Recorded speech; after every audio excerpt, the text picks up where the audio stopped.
Former National Director of Public Prosecutions, Mxolisi Nxasana, says he doesn't have the golden handshake money he's been ordered to pay back.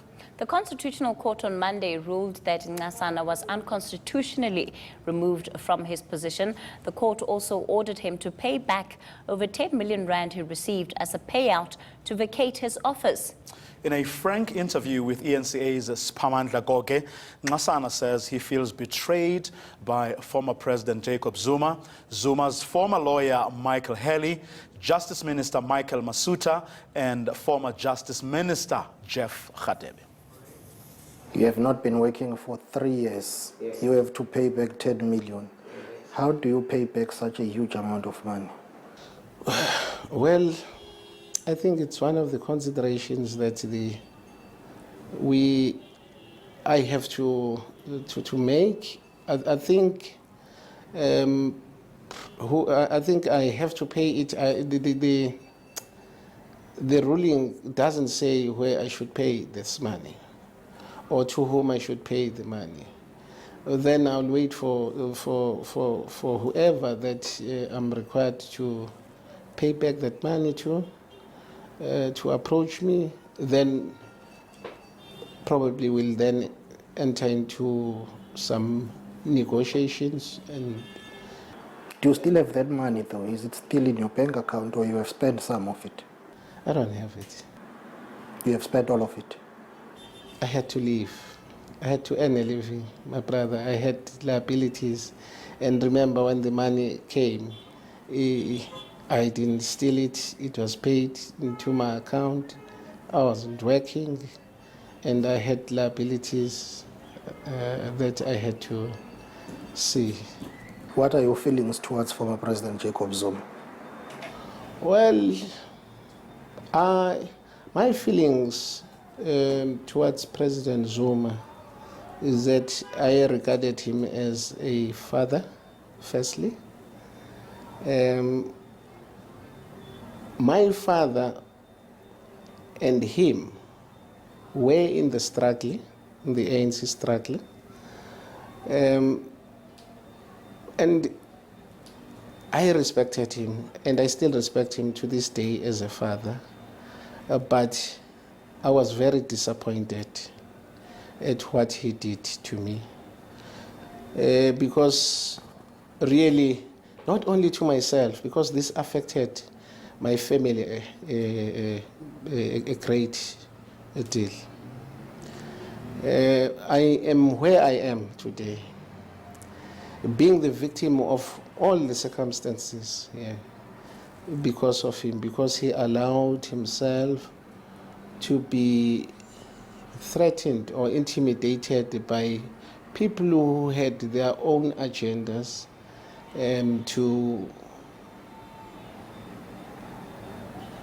to make him institute the Commission of Inquiry, and not only the Commission of Inquiry, to get rid of me. Did you ever ask for a file pertaining to his fraud and corruption charges? Not at all. It's very strange, because the file, I later learned that it was in the possession, all along it was in the possession of Advocate Chiba. Surely that must have surprised you, because at least you should have known about it. Yes, that's not the only file that she was dealing with. The other file, it's the matter of general poison. Would you ever reinstated corruption and fraud charges on former President Jacob Zuma if you were still there? If I was still there, and if I had read the docket and considered the evidence in the docket and was satisfied that there is just a prima facie case against him, yes, I would have done so. Some people say, listen, you should have just taken the money, go home, keep quiet. You wouldn't be in this situation that you are in right now. Okay. Well, that's exactly what I did. I didn't take the money. In fact, I came back to Durban. I remember I was joking when an SMS came through. In fact, I thought it was 10,000 rand. because I was joking. And later on, I discovered, 10 million rand. I almost fainted. Fortunately, I was no longer joking. I was at home, sitting at home at the time. But the point I'm making is, I did just that until not because there was anything I suspected sinister about it. I thought that everything was above board. And I take it that the amount of that magnitude could not have been authorized by the CEO only. I think the DG was involved. I think the minister also was involved, because a memo had to be sent to them authorizing the payment of this magnitude.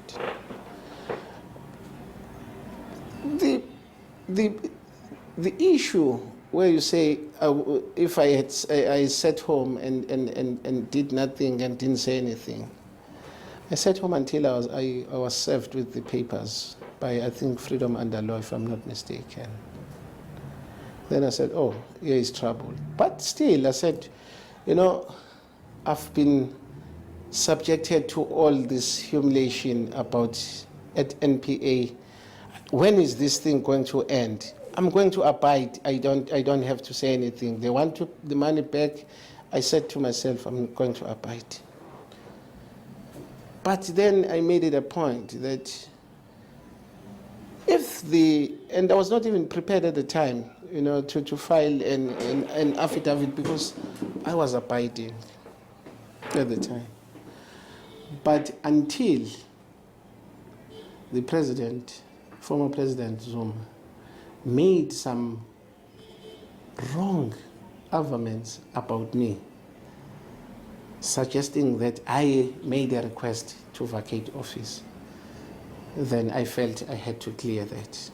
So you feel betrayed by him? I felt betrayed by him. But there is another story to all this. It's easier for people to say, why didn't you do this? They don't know the people I was dealing with. Please share with us. You'll be the judge of what happened here. We're fresh from what was going to be the Commission of Inquiry. We had a file, liver arch files of this big. I think there were 2 or 3. Though that was my file at my attorney's office. What happened is, when the applicants brought this application, the president delayed. He couldn't answer he couldn't answer the papers of the applicant. What were they about? That is the application that was brought by Freedom Under Law and Corruption Watch. He couldn't file his answering affidavit. And they were then forced, Harley, to come to me in Durban, here in Durban. And he then attempted to influence me to work with them, with the president. And I made it very clear that I'm an officer of the court. I cannot say anything, I cannot mislead the court in what I'm going to say. But that's a serious allegation. How did he attempt to influence you? He even offered to pay for my counsel. He wanted me to work with them. And I said to him, look, Mr. Harley, you are suggesting that I must agree that I made a request to vacate office, when you definitely know that that is wrong. It never happened, and you know. And I think the biggest mistake that I made is to remind him that, remember that in our correspondence from my attorney, there is a letter where I stated categorically clear that at no stage did I initiate even the mediation process. At no stage did I make a request to vacate office. In fact, I consider myself to be fit and proper to hold the office of the NDPP. It's in black and white. It's there. Therefore, any suggestion that I would say otherwise would amount to misleading the court, and I'm not prepared to say so. Are you saying Mr. Hali attempted to bribe you? Well, it's not to bribe me, but he attempted to influence me to say something that is wrong, which did not happen. Why did you not report him to relevant authorities? You know, he was reported, I filed my affidavit. And he said he went as far as to suggest that he will share the president's draft of his answering affidavit. And he assured me that I will see in the draft that there is nowhere where he mentioned that I made a request. So you're saying Mr. Hali attempted to capture you? Well, if you use those words, but he tried to influence me. After this whole saga is done, what would you want to see happening that will put your mind and your heart at ease, at least? Well, I want to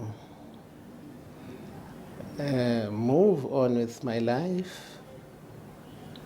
Well, unfortunately, in moving on with my life, there is this amount of money that I have to raise because I have to respect the court order. Yeah, that's basically what I want to see happening, and my family free from any humiliation. There's a person who tweeted and said that President Zuma owes me an apology, which I will welcome. And I don't think it's only him who owes me an apology. In this very office, I think at the time I was occupying the office above this floor, on the 4th floor. Mr. Hali owes me a big apology because he's the one who approached me. And he left me in the lurch. Again, Mr. Masuta also owes me an apology for the things that he confirmed under oath in an affidavit about me, which he knew very well at the time when he made those arguments about me that they were not correct. And I think, again, Mr. Khadebe, Jeff Khadebe, I know he owes me an apology because I believe Mr. Khadebe was